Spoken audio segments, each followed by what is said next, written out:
Salut, c'est Trado, content de vous retrouver pour la mise à jour de l'indice parisien et pour une analyse assez longue, compte tenu de l'évolution en cours. Bon, au niveau des fondamentaux, pas non plus la peine de perdre 3 heures avec des slides. Il n'y a qu'une seule nouvelle sur le dossier grec. Eh bien, apparemment, selon certains observateurs, il y aurait eu des annonces orales, des propositions orales faites par la délégation grecque, mais a priori... bon, pas de quoi emballer tout le monde, qui que ce soit même. Nouvelle réunion ce soir à 18h30 et on continue à assister à une très grande défiance de la part des investisseurs qui d'ailleurs se reportent massivement sur les obligations et tout ça, ça nous donne une perte de 2,3%. Alors, on va distribuer un peu les bons points et les mauvais points ce soir. À commencer, charité bien ordonnée, par un mauvais point pour moi. Je vous explique pourquoi. D'ailleurs, ça tombe bien qu'il m'a invité à Téléfinance pour en parler hier. Je ne sais pas s'ils vont me réinviter du coup. J'avais parié ici sur le fait que ce gap serait un gap d'essoufflement. En fait, l'idée c'est simple.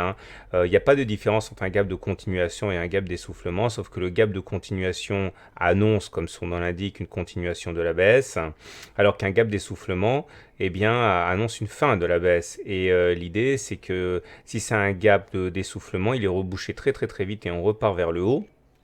Et quand c'est un gap de continuation, eh bien, on prend la distance qui a été parcourue avant le gap, que l'on reporte après le gap, et ça vous donne un objectif. Et là, miracle des miracles, que voyez-vous? Il semble bien qu'il se soit agi d'un gap de continuation et effectivement avec 2,3% d'abandonnés, je pense que vous êtes convaincu qu'il s'agissait effectivement de ce type de gap. Alors ça c'est pour le mauvais point de Trado. Maintenant, pour le reste, parce qu'on ne peut pas avoir que des mauvais points, j'aimerais revenir sur cette histoire d'indicateurs, etc., etc. Hier, j'avais expliqué qu'on avait un signal baissier du fait que le CCI était rentré en zone de survente. Et vous savez, quand le CCI rentre en zone de survente, il y a de très fortes chances pour qu'on enquille des plus bas par la suite. Alors, en ce sens, ceux qui suivaient cet indicateur, et je vous encourage à le suivre d'ailleurs, eh bien, étaient relativement immunisés contre la baisse d'aujourd'hui, voire même ont gagné des sous, tant mieux pour eux. C'est pas ça qui m'intéresse. Ce qui m'intéresse, c'est que je vous avais parlé de divergence haussière et également, si vous êtes des habitués de mon site, et j'en parle beaucoup dans mes e-books sur les indicateurs techniques, les divergences, qu'elles soient haussières ou baissières, ne suffisent absolument pas à entrer en position parce qu'on peut les invalider, les divergences. Alors, regardez, hier, on avait fait des plus bas sur les cours, mais on n'avait pas fait de plus bas ni sur le stochastique, ni sur le MACD, ni sur le momentum, ni sur le RSI. Je vous avais dit, bon, bah, ça montre qu'il devient un petit peu difficile d'analyser les indicateurs techniques et de penser à une continuation de la baisse quand il y a des divergences haussières. Le problème, c'est que ça peut être invalidé une divergence baissière. Regardez aujourd'hui.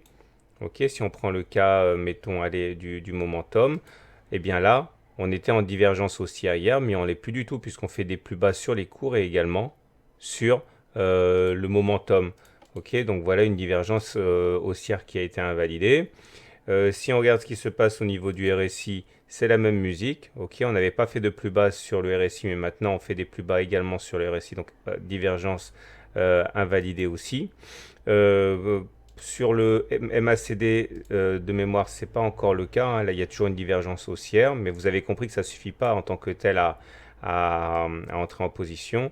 Et pour le stochastique, divergence haussière baissée aussi, puisqu'on fait des plus bas sur les cours et on fait des plus bas sur le stochastique aussi. Quoique par rapport à ici, non, mais par rapport à celle-là, oui. Bon, ben, en tout cas, voilà, que ça serve de leçon à tous les débutants.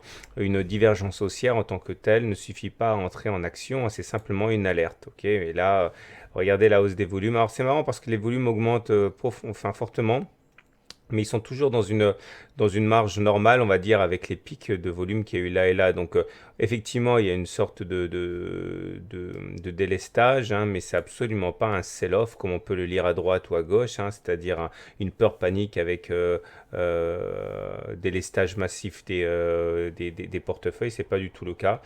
Le Trix croit son signal à la baisse. Alors, j'ai mis rien à signaler parce que j'ai oublié de le changer, mais regardez, à la fois que le Trix a croisé son signal à la baisse, c'était ici et je vous fais pas de dessin quoi, hein. Donc faites attention à ça. Donc maintenant partons pour les bons points et les mauvais points. Les bons points, ben, je pense déjà que le dernier à avoir donné le signal, c'est le Supertrain. Le Supertrain a cassé hier, hein. Et quand on casse le Supertrain, généralement, on fait pas le voyage pour rien. On fait au moins un plus bas ou un plus haut. Regardez, même si c'est anecdotique, hein, là on l'a cassé à la hausse, mais enfin bon, derrière on est allé un petit peu plus haut. Là on l'a cassé à la baisse et on est allé beaucoup plus bas. Donc lui, il donnait un signal, un bon signal il y a 2 jours, le Supertrain. Je l'enlève. Le SAR, lui, il a cassé à la baisse ici. Donc bon point pour le SAR. Ok, il a donné un signal baissier à les 4850 et là on est à 4600. Donc bravo le SAR. La M20 a été cassée ici. Donc le 29 juin, également un signal assez intéressant. Et quant à Ishimoku, ben, je vous rappelle qu'on s'est fait rejeter par le nuage. On était en tendance neutre ici, hein, et donc on a reçu un signal baissier en repassant dessous du nuage ici, c'est-à-dire le 25 juin. Donc bravo Ishimoku, hein, c'était pas mal non plus cette histoire. Bon, maintenant on remarquera quand même qu'on vient, excusez du peu, d'inscrire un T1, c'est-à-dire une première clôture en dessous de la Bollinger inférieure. Quand la Bollinger supérieure monte et que la Bollinger inférieure descend, eh bien, on a plus d'une chance sur deux le lendemain de faire une deuxième clôture en dessous de la Bollinger inférieure, à bon entendu, à bon entendeur. Et cette figure-là, hein, ce canal enfin figure d'élargissement un peu écarté, quoi. Bon, voilà, il a explosé en vol aussi, hein. Donc ça montre bien qu'il y a une forte chance pour qu'on aille casser, enfin, pardon, combler ce gap ici. Regardez, si je zoome, on voit que j'ai ici un gap. Il n'y a pas eu de cotation, hein, entre les plus hauts de cette séance et les plus bas de cette séance. Il y a un mini gap ici résiduel à boucher. Ça joue un rôle d'aimant. Donc si on devait effectivement boucher le gap, ça voudrait dire rendez-vous sur les 4569. Voilà. Maintenant, on va basculer quand même si c'est pas du tout le week-end, sur les unités longues pour voir un petit peu à ce à quoi on peut s'attendre. Le problème, alors là c'est pas mal, hein. Bravo aussi la théorie de dos en hebdomadaire. Vous savez comment ça fonctionne, hein. J'ai fait un e-book sur la théorie de dos, hein. Ça s'appelle le système 1, 2, 3 dos. Quand les pics sont descendants et les creux sont descendants, on est en tendance baissière au regard de la théorie de dos. Pardon. Et en ce sens, le fait qu'on ait cessé de dérouiller depuis quelques semaines est tout à fait en phase avec la tendance baissière au regard de la théorie de dos. Donc ça c'est pas mal. Je vous signale qu'on vient de casser les 50% de Fibo. Donc ça veut dire que si on devait clôturer sur ce niveau, eh bien un minima ce serait le niveau suivant de Fibo à 61,8%, c'est-à-dire les 4544.